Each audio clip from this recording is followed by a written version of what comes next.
We are so happy that you could join us.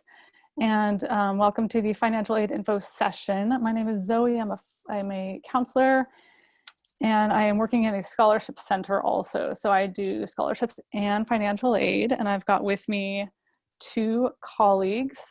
Keely, do you want to introduce yourself? Yeah, hi everyone. My name is Keely. Like Zoe, I'm also a financial aid counselor in our financial aid department, and I also work with our student employment center. And also with us is Vale. And Vale oversees the training and work of the peer advisors who work in our main lobby, among many, many other things. And Emma's going to help us out with our Q&A. So our presentation today is, we'll try to keep it as brief as possible. We know your time is precious, but we're going to try to cover the basics of how all of this works at Western. We're going to do some FAQs at the end, and then at the very end, we're going to open it up for a Q&A session where you can type your questions into the chat box. They will only be seen by us, by the panelists, and we will answer as many as we can without going over our hour limit. If we can't answer something, we will likely refer you to our main office or possibly ask you to enter your contact info into the chat box so that we can follow up directly with you if you're comfortable with that. One more note, this presentation is being recorded. It will be available on the Admitted Students Virtual Experience webpage, which you can access via the front page of the main Western website. And we definitely recommend checking this page out. It's got a lot of good stuff on it. So let's get started.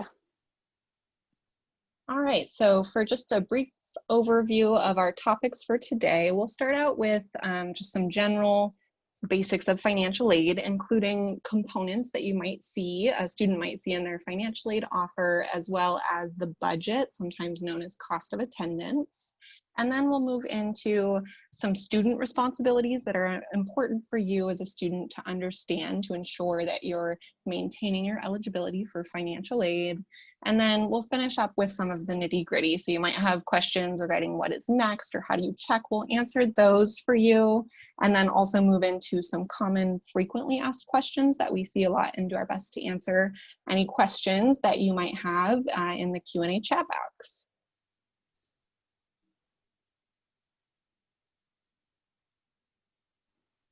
All right, so what is financial aid? So today we're going to talk about grants, otherwise known as free money, our favorite, scholarships, work study, loans, and then other types of assistance.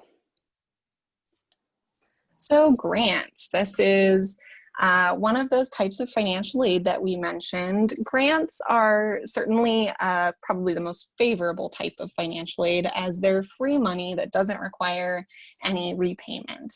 And a student's eligibility for grant funding is determined by submitting their application for federal student aid, the FAFSA or WASFA, on an academic year basis.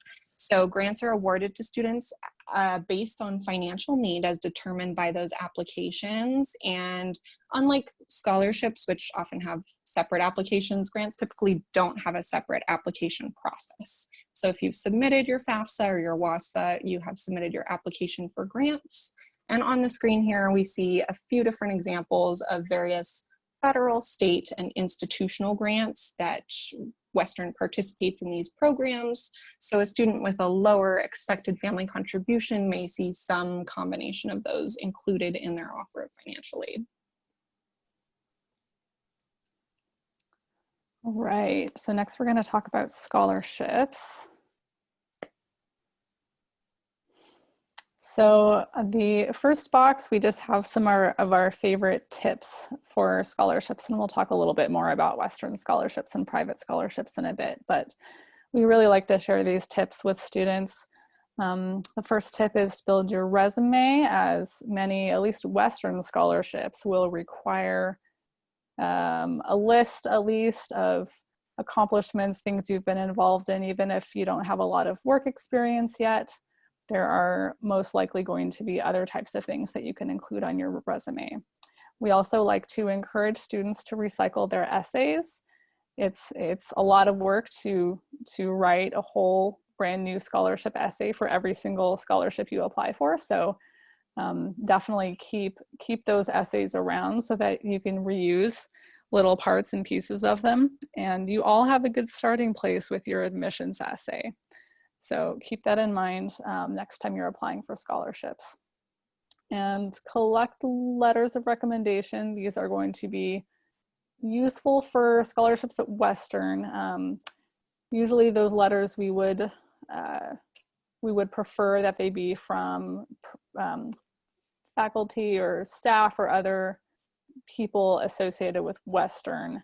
But when you're an incoming student, if there are any scholarships where you need, where these are a requirement, then they wouldn't necessarily need to be from Western. But that's just kind of more in the future when you're applying for Western scholarships.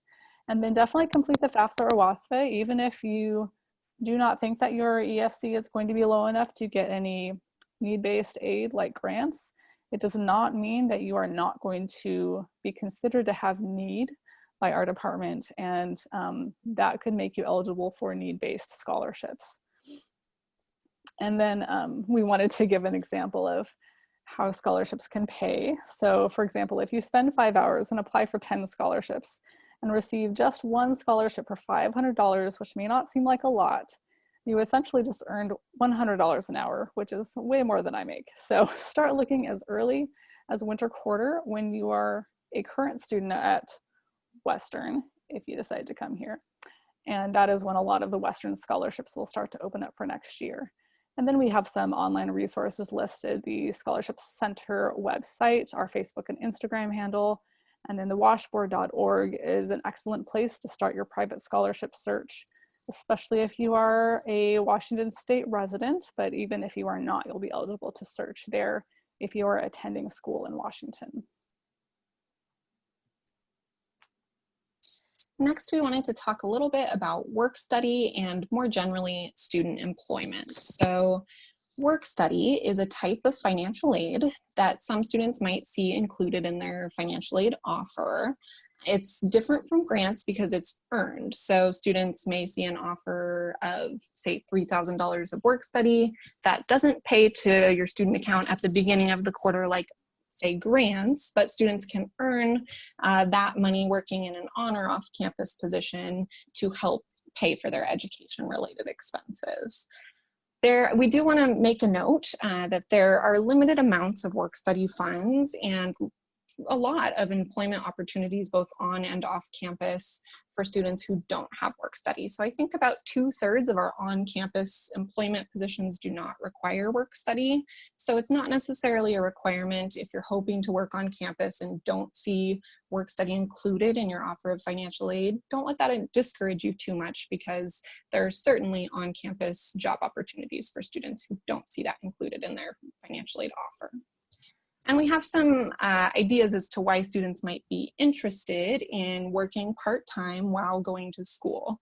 So certainly as a way to earn some spending money, work study or student employment offers that opportunity, which can be really helpful for a lot of students across campus. We have a sort of example suggestion where a student working 10 hours per week at $13.50 per hour, which is the minimum wage in Washington State, 30 weeks, so 3/4 an academic year, can earn about $4,050 over that time, just working 10 hours per week. So that money can be really useful to help pay for things like tuition or books and supplies, maybe room and board or personal expenses.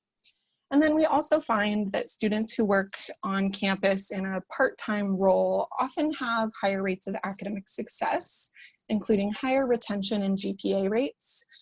Probably attributed in part, at least, to the skills that students are able to develop in these work study positions, and those really being quite transferable to academic pursuits. And certainly it's a great opportunity for students to gain an edge, get some really strong employment history on their resume, so that when it comes to graduation and looking for a job after college, you have some really good professional development experience already. And that can be really helpful when it comes to seeking a job after college. In terms of timing, we do recommend that you start looking early. There's probably not too many jobs posted for next year on our Student Employment Center webpage right now. But if you check back around August or so, that's when we usually start posting jobs. You can certainly check back on a semi-regular basis to see those other opportunities as they filter in. So please refer to our Student Employment Center webpage for additional opportunities, both work study and non-work study jobs. And then we also want to note that if you're planning on working on campus, it's really important that you bring original identification documents with you for employment eligibility verification purposes. So we have some examples of common documents, maybe a driver's license and social security card, or a passport or a permanent resident card. And you will need those originals with you for hiring paperwork purposes. We have a web page listed on there where you can go learn more about those employment eligibility verification documents. But we just wanted to give you a heads up that those are important to bring with you if you are hoping to get an on-campus or off-campus job. All right, and next we're going to talk about loans, everyone's favorite topic. So many of us, including myself, need to borrow loans to get through college. And even if you're not planning on ever borrowing loans, we like to make sure that you're informed so that if you ever do need to borrow them, like if COVID happens and someone loses a job, which is unfortunately happening a lot right now, that you know kind of what your options are. So loans might be one of those things that will help, pay your rent so you don't have to lose your housing, something like that. Or if it needs to be part of your plan for paying for school, that is perfectly fine too. So we are going to talk about the different types of loans. So these are all direct loans from the government, direct, sub, direct, unsub, and the Parent Plus loan. One type of loan that's not listed here that I'm going to mention super briefly is private loans. And you can learn more about those on our main website. But for the purpose of this presentation, we're mostly just going to talk about direct loans.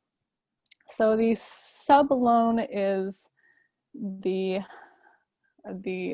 loan that you'd want to borrow first if you are offered it. So not everyone is offered this loan because it is need-based, but it is the loan where you are not accruing interest while you are in school.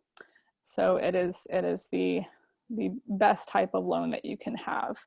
The unsub loan is going to have the same rates, but interest is being accrued while you're in school. And then the Parent Plus loan is for parents, and we'll get to that in a second. I did want to talk about the different rows we have listed here. So the origination fee is the processing fee that is taken off the top right when the loan is dispersed. So if you borrow a loan for $100, you'll get about $99 of that put in your student account. So that 1% is going to be taken right off the top. So sometimes students are confused about that when they borrow like $1,000 and they're like, why didn't I get my full $1,000? That would be why. And then I wanted to talk about the rates a tiny bit. These are estimated rates for this upcoming academic year. Whoops. There we go. So they're estimated rates. So they are possibly going to change a little bit. These are a lot lower than the rates were for this year. For this year, instead of 2.75%, it was about 4.53% for the student loans. So it's a lot lower because the Fed is trying to boost the economy, which means that it's one of the best times ever to borrow loans if that's something that you need to do. The parent loan does have a higher origination fee and higher interest rates, but it can also be a good option for parents who maybe don't have all the funds up front, but know that they can have them as they're repaying. And then I wanted to talk about repayment really quick. The student loans do not need to be repaid until 6 months after a student is out of school. So whether they graduate or they have just taken half a year off of school, that's when their repayment will start to kick in. The Parent Plus loan will need to be repaid. The repayment schedule starts right when the loan is dispersed. So that is something to keep in mind. I believe parents do sometimes have an option to defer those payments if absolutely needed. So that is a thing to keep in mind, but it doesn't run on the automatic same repayment schedule as the student loans. And then the next slide is going to have just a few little more facts about the Parent Plus loan. So it does require an application with a credit check at studentaid.gov. And it's not a hard credit check. It's a credit check mostly checking for adverse credit history. So it's not necessarily the same kind of credit check as you would get in other cases. Because it requires an application, it's not a guarantee of funds. So the student loans, students do not need to apply for those loans. They are offered automatically. The Parent Plus loan would typically pay to the student's Western account first, and any excess funds would be dispersed to either the parent or to the students as chosen by the parent on their Plus application. Next, we'll talk a little bit about requirements for those student loans. Gail, are you able to advance the slides?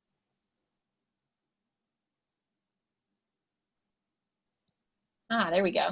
All right, so yeah, a couple things on this slide that I want to mention. So for any students out there who are planning on borrowing some or all of an unsubsidized or subsidized loan that you were offered, there are a couple of requirements that you'll need to complete before the loan can disperse. So if you're wanting to borrow for fall quarter, before the start of fall quarter, and one of them linked on or listed on this slide here is that direct loan entrance counseling, which is sort of a tutorial where you read some basics of the loan. It has some learning checks in there, so little quizzes that essentially are meant to make sure that you're comprehending the information that they're providing to you.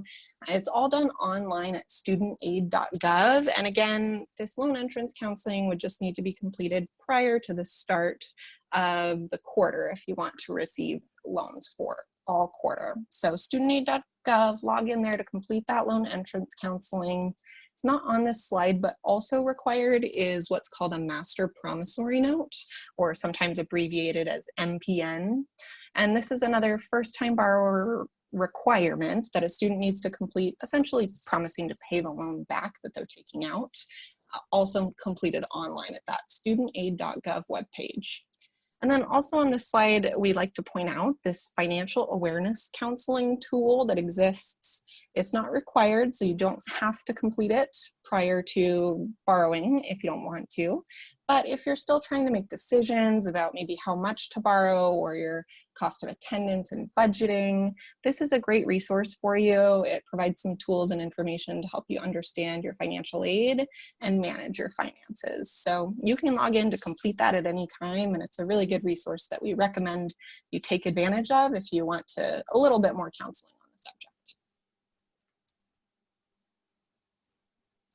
All right, next we're going to talk about the cost of attendance. So this is the cost of attendance for this upcoming year. These are estimated numbers. So these are probably the numbers that you would have seen on your offer letter. We will receive final numbers in probably late June or July, and then your award will be revised and you will be able to see the updated numbers on web for you. You will not receive a new paper offer, though. That's just the first time. And so let's talk about the different types of costs. So the estimated direct costs are the costs that would be billed directly by Western. So that's tuition and fees, room and board if you are living on campus, and then the enrollment fee, which is the one-time fee just for incoming students. You'll never be charged that fee again, so yay. Estimated indirect costs are going to be everything else that you need to pay for to live and go to school. So books and supplies, transportation, personal, which is everything from toothpaste to pizza, whatever else you need. So these are, again, our estimated costs. The direct costs are going to be a little more accurate. The indirect costs are going to vary widely student to student. So we have to come up with estimated numbers because this is partly how we build your offer. But this is keep in mind that you have a lot more control over those indirect costs, and we'll talk about that in it towards the end in the FAQs.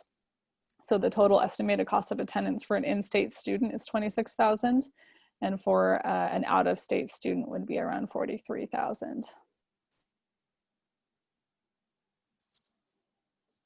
All right, so understanding the cost of attendance and those different types of financial aid, we can put them together to understand our estimated financial aid offer.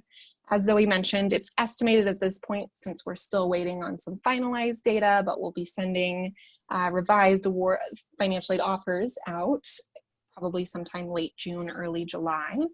But for now, we can look at this estimated financial aid offer for a pretty good estimate of what things will look like. You see towards the bottom, estimated financial aid eligibility. So, or maybe I should start a little bit higher than that. In that paragraph there, we have an expected family contribution for this family of just under $104,000. So that's a higher number, and based on that, we would expect to see probably just some loan offered, which is what we do see under that estimated financial aid eligibility section. So you can see that federal direct unsubsidized loan.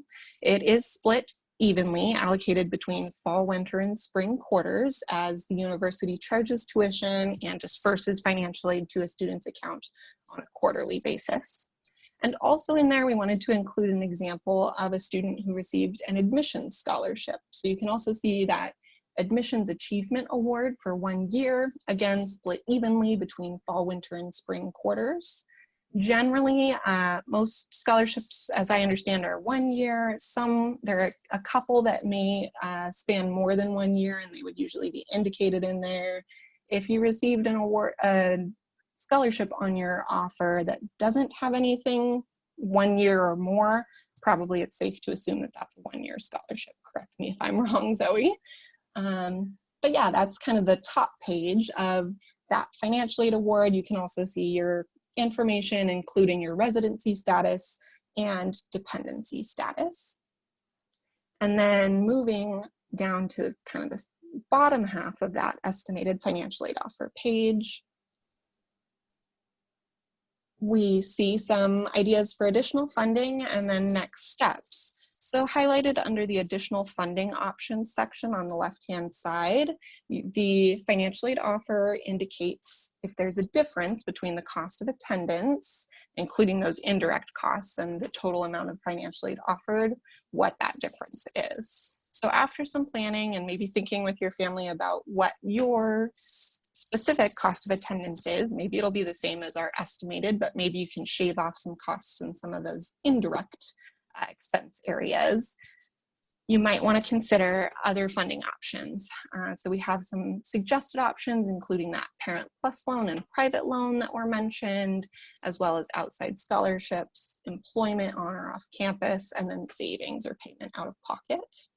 And then on the right side of the screen, there are some next steps. So suggestions of next steps for students to take. You've got your award here, and we have some information regarding where to go in web for you to review terms and conditions, make sure you don't have any outstanding requirements, all that good sort of thing.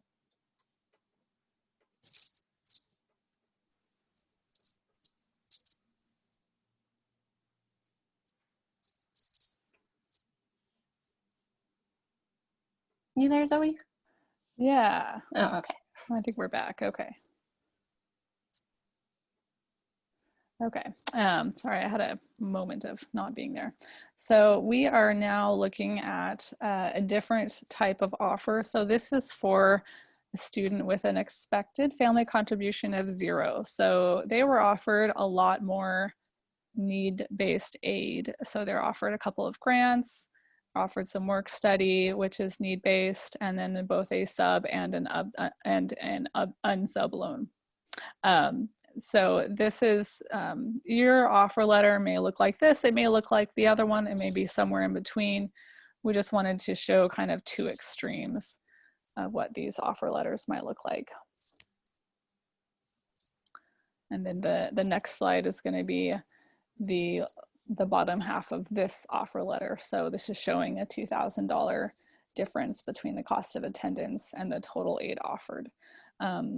Something to keep in mind is that on that offer letter, the total aid offer does include loans and work study. Those do need to be accepted if you would like to receive those. So some people look at that total amount offered and think, great, school's almost paid for, we can definitely cover $2,000, but they may not want to take out loans. You may not want to use work study. So those are things to consider, that that is not necessarily the grant aid that you are being offered. That is the total aid, including loans. All right, so you've got your financial aid offer in your hands. Maybe you've already accepted some of the financial aid or all of it. Now probably next question is, how is this all gonna work? How do I make sure that my financial aid does pay to cover as much of my charges as possible? So we just wanted to give you a brief overview. Essentially, as long as your file's complete, there's nothing outstanding, your financial aid will automatically disperse to your student account, which is where the university will bill you for things like tuition and room and board if you're living on campus. And that happens generally the Friday before the quarter begins. So financial aid disperses automatically a little bit in advance of the quarter to go cover as much of your account balance as possible. And then there are kind of two different things that can happen. Either your financial aid, you have more financial aid than the amount of your bill, resulting in an excess amount. If that happens, then the excess amount of financial aid would result in a credit and a refund would be issued. And students have the option to set up, there are a couple different refunding preferences that you can set up with our student business office so that you know where that money's going if you are expecting a refund. And then the other option of how things can work out is if your financial aid is not sufficient to cover your entire account balance, there will be a balance remaining. And that is due on the first day of each quarter. So hopefully that financial aid will disperse a little bit early. And then you want to be sure to have the remaining account balance covered by the first day of the quarter. Right, but what happens if it's Friday before classes start and your financial aid hasn't dispersed yet? What do you do? So here are some of the common reasons that your financial aid may not have dispersed yet. The first one is enrollment. If you are, we assume that students are enrolled full-time, so that's 12 credits or more. If a student is not enrolled full-time, if they're enrolled less than full-time, their aid will not disperse automatically. We'll need to go ahead and revise it. And usually that happens a couple weeks after the quarter starts. So if you are going to be enrolled any other credit amount other than full-time, please let us know. And then we can go ahead and make sure your aid gets to your account earlier rather than later. The other common reason, one other common reason is the master promissory note or the entrance loan counseling is not yet done. And these are both required for any loans to disperse the first time. And I don't remember if Keely mentioned this, but usually those requirements only need to be completed once during your time at Western. So they last for about 10 years. But they do need to be done the first time. So if your loans aren't showing up, it's very possible that one of those things has not yet been done. Another common delay, unfortunately, is that we don't have your FAFSA or WASFA on file. So do remember to file every single year. They open on October 1st every year. So it's like the week after school starts at Western. And you don't have to complete them right away. Our priority filing deadline is January 31st. So you've got a few months, but definitely do it earlier rather than later so that you don't forget. We don't want you to miss out on any aid that you could have been eligible for. And then the last common disbursement delay is you have outstanding requirements. There's still documentation we need from you or something like that. So you can see those on your web for you, and we'll talk about that in a second. But that is the other thing that you'll want to check. And of course, you can always contact our office if you think that your aid was going to pay out and it hasn't yet. But do remember that aid does not pay out until the Friday right before classes start. Sometimes it doesn't show up until the next morning. Sometimes it pays out Friday evening. So that's a thing to keep in mind. If it's 2 weeks before classes start, you won't see any financial aid yet. Just something And to then, mention real quick, Zoe, is yeah, that disbursement is when the funds are applied to your balance at Western, but that refunding doesn't take place until a couple business days later. So absolutely. So you won't see it in your bank account or in your other account until later. So, and then do please notify us so that we can make sure that your aid is all being processed correctly. So notify us if your enrollment is going to change. Even if you were going to be enrolled half-time and you told us, and then later you changed your mind and you're going to be enrolled full-time, please let us know. We want to make sure that your aid is all correct and that you're receiving as much as you can. If you want to reduce, cancel, or increase your loans, then please let our office know and we can help you with that. You will be able to accept your first loan offer directly on Web4U without contacting our office, so you won't need to do anything additional for that. But if, for example, you accept loans in the amount of $1,000 and then later on you're like, oh, I need an extra $500 for this thing, you won't be able to do that by yourself. So you'll need to contact our office for that and we'll be able to help you with that. And then definitely notify us if you have a major shift in your family income. Like right now, some people are losing jobs due to COVID, unfortunately. So that would be an example of one of those events occurring that would possibly change family income information, which could have an effect on your EFC. All right, and then on the topic of student responsibilities, we wanted to mention and make students aware of satisfactory academic progress. So the federal government, state, and university has policies requiring that students meet these satisfactory academic progress, or sometimes abbreviated as SAP, standards in the 4 areas listed there in order to maintain their eligibility for financial aid on a quarterly basis. So the university has some academic requirements as well, and in many cases, financial aid's satisfactory academic progress requirements align with university academic requirements, but there are some ways in which they're a little bit different. So we want to make sure that students are aware that we are monitoring their academic progress. We look at things like GPA and repeat coursework, as well as a few different ways of looking at the number of credits that a student is completing out of those that are attempted. So a student's PACE percentage is the cumulative number of credits that they're completing out of those attempted. And we want students to be completing at least 80% of those attempted credits. Quarterly credit completion is a more quarterly view of that, and essentially stipulates that if you start the quarter at a certain enrollment status, say full-time, the expectation is that you'll end the quarter at that same enrollment status. So please go onto our webpage and read more. We've got some really good information where you can learn about all these policies and make sure that you're well informed. And then also, we understand that sometimes things happen. So if there's a quarter in the future where you need to drop a class or maybe aren't meeting the GPA standard, please contact our office and we can discuss options with you, because we do have some options for students in situations like that. So we just wanted to let you know that we are monitoring these areas, encourage you to go learn more about these requirements, and then be in contact with our office if you have any concerns in the future. All right, so next we're gonna show you a screenshot of Web4U in case you haven't been in there yet. This is what the financial aid tab looks like. So when we wanted to draw your attention to the first 3 links, the financial aid status, eligibility, and award links.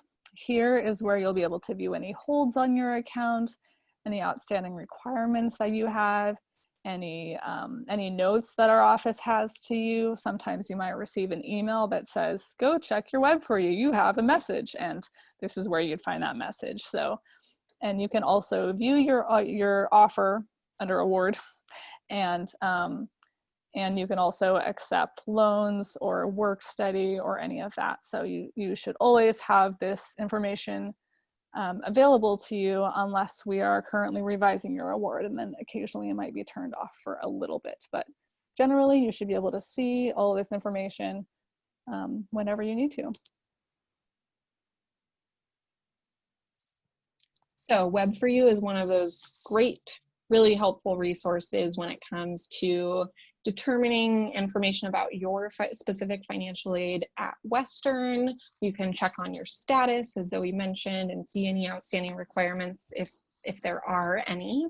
And Web4U is also the portal in which you'll be doing a lot of other good university work. So you can view and pay your student account balance through Web4U.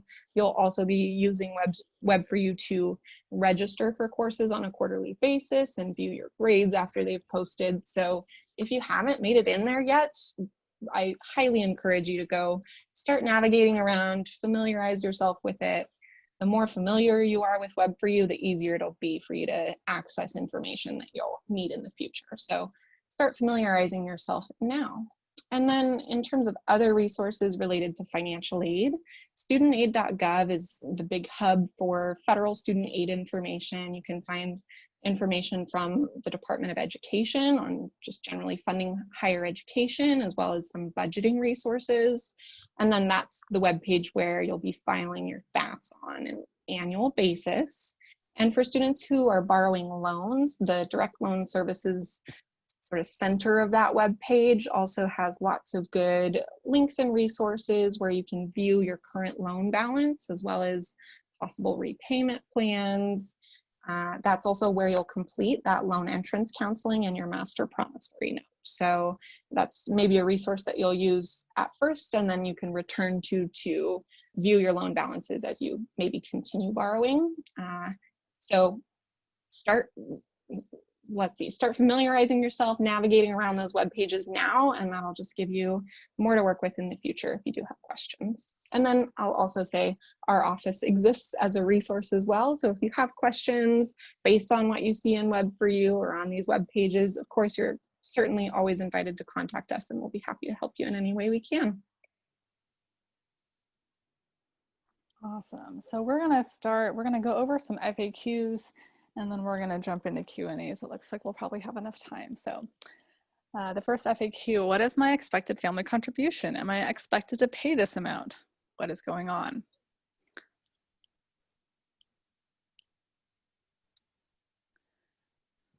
Oh, there we go. The EFC, so the EFC is an index value.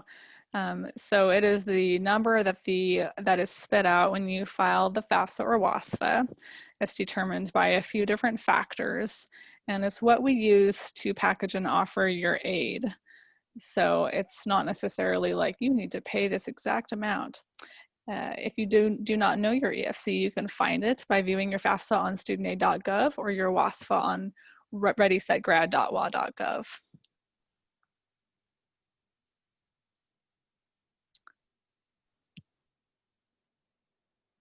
All right, next FAQ, you might be wondering, I don't know if I have outstanding financial aid requirements. How can I make sure that I know if I do?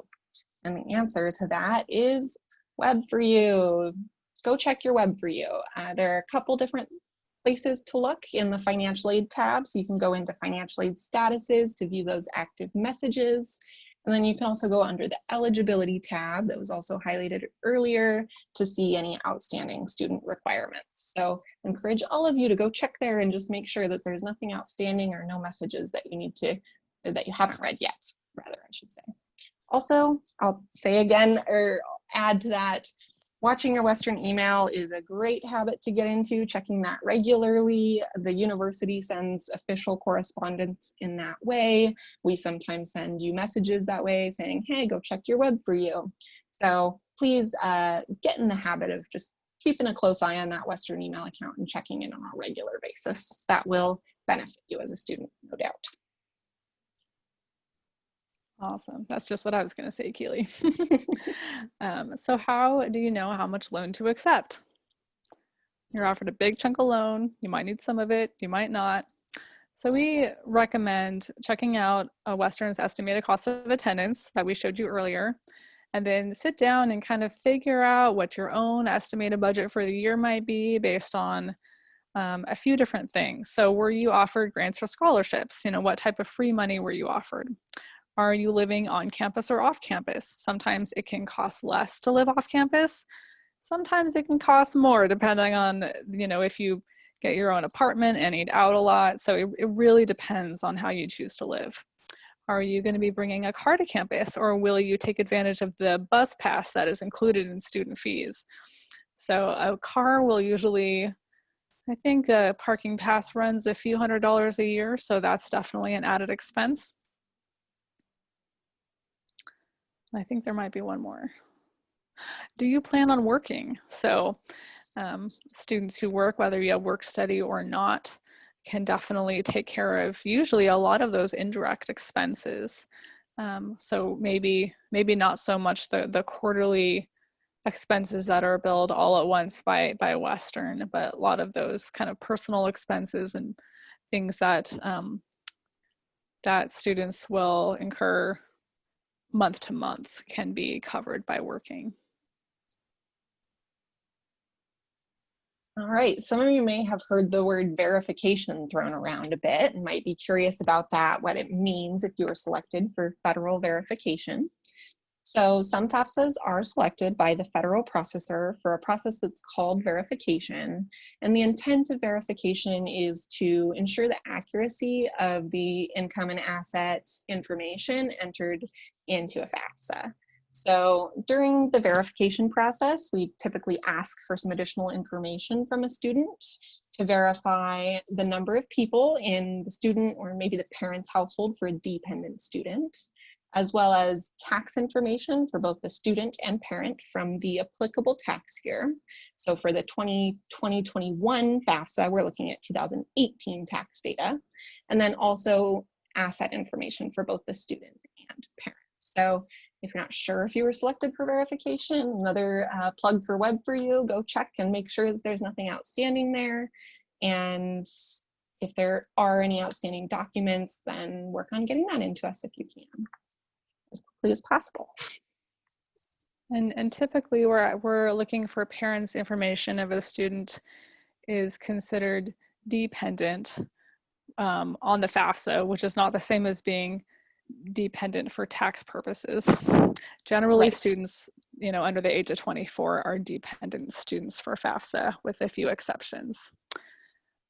Okay, so our family's income has changed since 2018. You know, go figure, 2 years ago. So what do we do? A lot of things can happen in 2 years. A lot of things can happen in 2 months, as a lot of us are painfully aware right now. So what we recommend is really contacting our department to see if an adjustment to the FAFSA would be possible and appropriate. That's something that we can do sometimes. Sometimes it won't make a difference. Sometimes it could potentially result in actually a higher EFC, which you would not want. However, in that case, we would just not make the adjustment.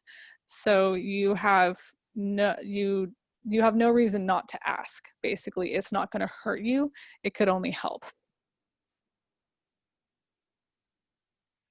All right, next, what if you're not sure if you need to accept student loans, still making that decision and wondering if there's a deadline on when you have to decide?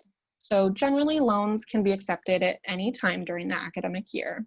And sometimes students who aren't sure will just choose to leave their loans as offered, so not accepting or declining them. They'll remain in that offered status in web for you, and that offers the opportunity, if needed, for students to go in and accept some or all of those loans at a later point. Or some students will choose to maybe accept just a part of their loans and find out that they needed to accept more later in time. So I think it was mentioned earlier, we can reinstate previously declined loans, and we would just need you to contact our office about that. So if you did end up choosing to maybe not accept all of your loans or decline them and need them later in time, be in contact with our office and we can work on getting a revision started for you. Can I still receive financial aid if I'm attending less than half time or less than full time, which is 12 or more credits for undergraduates? And the short answer is it depends on the type of aid. So most types of aid are available at less than full-time enrollment. Some have a half-time enrollment requirement, and some, like the Pell Grant and Washington College Grant, are available at at less than half-time amounts, but those will be usually prorated. So you won't necessarily be receiving the same amount of aid, but it doesn't mean that you will be ineligible for all aid. I do want to mention that student loans have a half-time enrollment requirement, so at least 6 credits.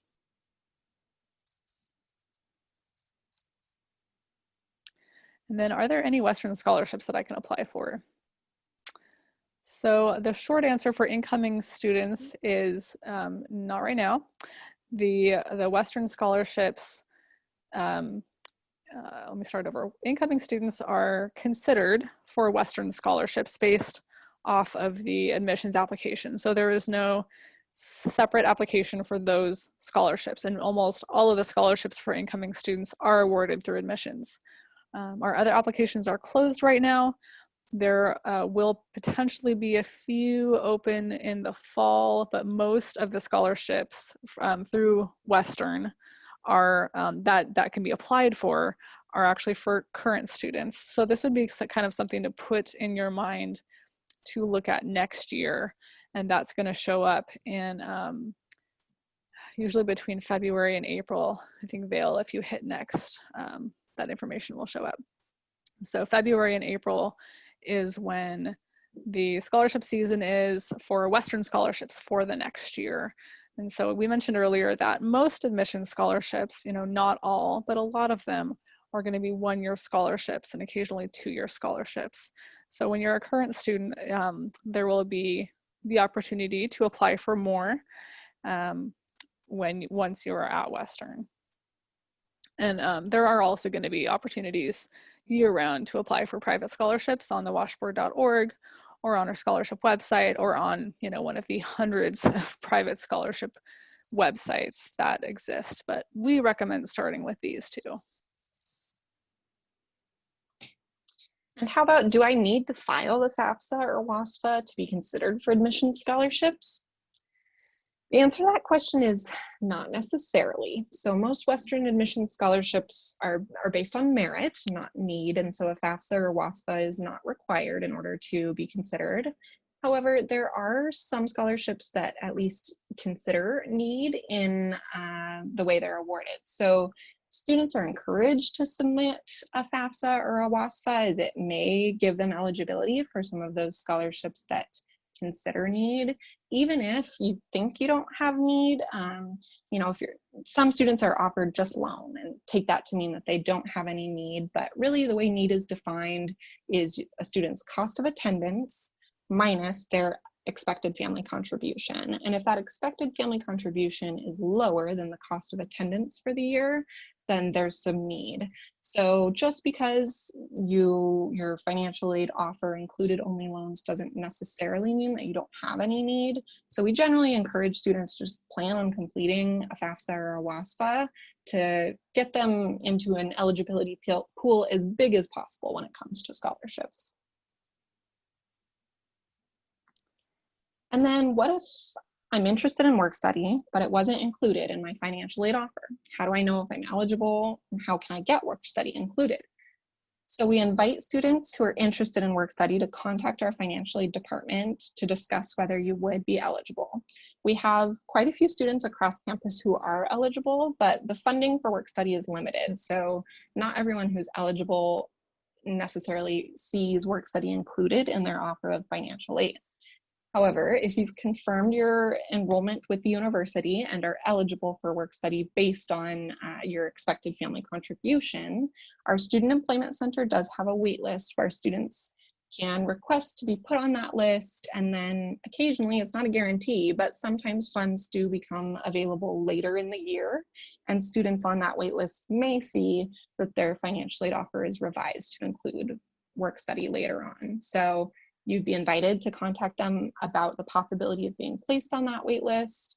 And then it's also a great opportunity to discuss with them maybe what other opportunities are available for students who want to work on or off campus but don't have work study. Just remembering that there are quite a few jobs out there that don't require work study. So it's probably worth your time to be in contact with them if you are interested in student employment of some sort on campus or off. All right, now we've got a few minutes to open up our chat box. See if you have any questions for us that we can answer. And while we're waiting for that, I know we got I don't see any questions per se in the queue, but there might be a few things that we could flesh out and some questions that folks posed ahead of time. So I think most of the questions were covered in the presentation so far, but one thing might be just what kind of tools would you suggest if a student is trying to figure out how much aid to accept? I know we talked about the cost of attendance and the different components. However, how would you go about creating a budget? You know, if students maybe never lived off campus or lived on campus, they don't really know what's reasonable or how to build a budget. Do we have any tools to help students with that? Yeah, so that's a really good question. I've actually got a couple other questions in here that I think we'll be able to get to, guys. So thanks for sending those in. I believe there's a budgeting tool on our website, but Vale, you can actually honestly probably speak better to that than I can. I didn't mean to set myself up for that, but we do have on our main financial aid website, we do have a great tool, and it's under the Forms and Resources tab, where it does talk about the cost of attendance, but you can also click into all the different various types of categories, and it helps you determine based on both your financial aid offer and other financial resources that you might be bringing to the table, such as savings or work that you're going to have throughout school or maybe during the summer or college savings, things like that. And then you kind of compare that to your cost of attendance to kind of help determine how much financial aid and what types you might want to accept to kind of see what the shortfall might be. And it kind of breaks it down by the different various categories as well. We also have just a general budgeting worksheet, which goes into every nitty-gritty potential budgeting item, from like the cost of your phone to your movie tickets, to your health insurance, to really flesh out what building a budget looks like.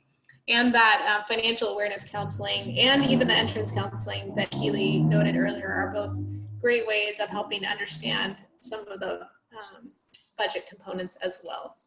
Yeah, there's a lot of good resources on our list. I'm going to try to zoom through some of these questions because we've only got a few more minutes and we've got some questions coming in. I was seeing that. So do you see that? I was just going to say that one question was about the expected family contribution. So it said, is it based on quarterly or yearly cost? And how could an EFC be more than the cost of attendance? Yeah, so that's yeah, go ahead, Keely. Here, you can back me up if you have anything else you'd like to say, Zoe, but that's a really good question. The expected family contribution is a yearly index amount, and it is an index number, so it's not really representing an amount that a family might expect to pay towards a student's year of educational costs. It's more an indexing number used to determine eligibility for different types of financial aid. So you can see sometimes an EFC be much higher than the expected family than the cost of attendance for the year, and that essentially is helping us to determine whether the student is eligible for need-based aid. In this case, since the EFC is higher than the cost of attendance, that student did not have any need, and so was offered just that unsubsidized loan, which is a non-need-based type of loan. Yeah, that's a really good question. Just to add to that too, a student's EFC would be the same regardless of what school they're attending. So if you have already filed a FAFSA and have an EFC, it would be the same at each institution. That's why it is its own value separate from the cost of attendance.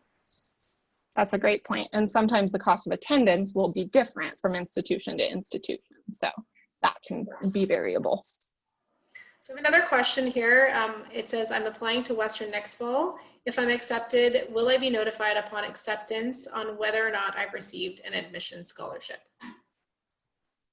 Yeah, and I think I can answer this. And there's also a question about is the WUI scholarship part of the admissions application? I can answer those at the same time. So yes, WUI is one of the admissions awarded scholarships.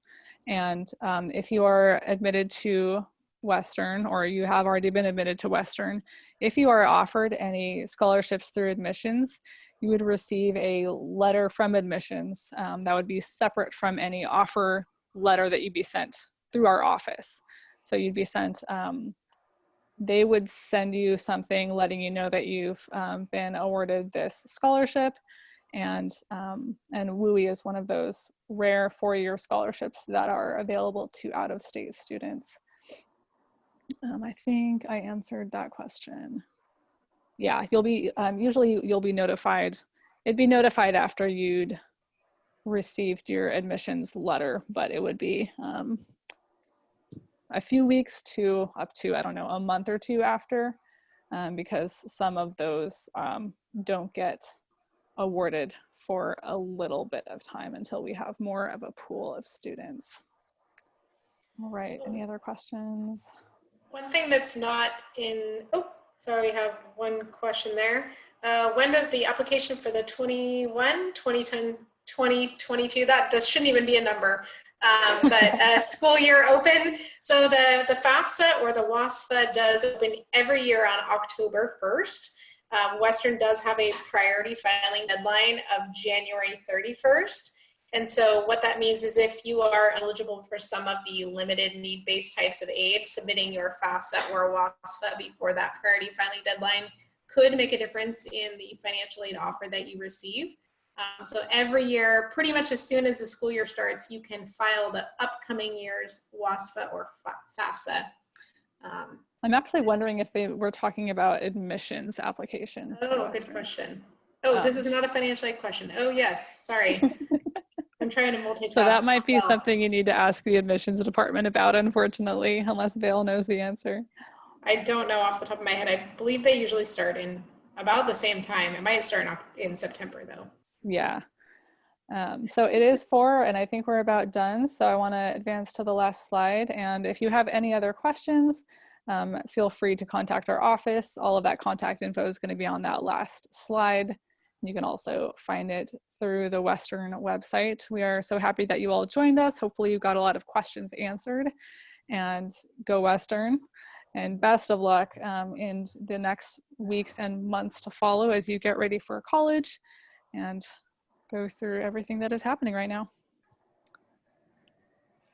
Just gonna add one last thing, Zoe, even though it's not on this last screen, that if you have questions about your admissions merit-based scholarships, or you're wondering if you had received one or didn't receive one or why you didn't, those questions should be directed to our admissions office.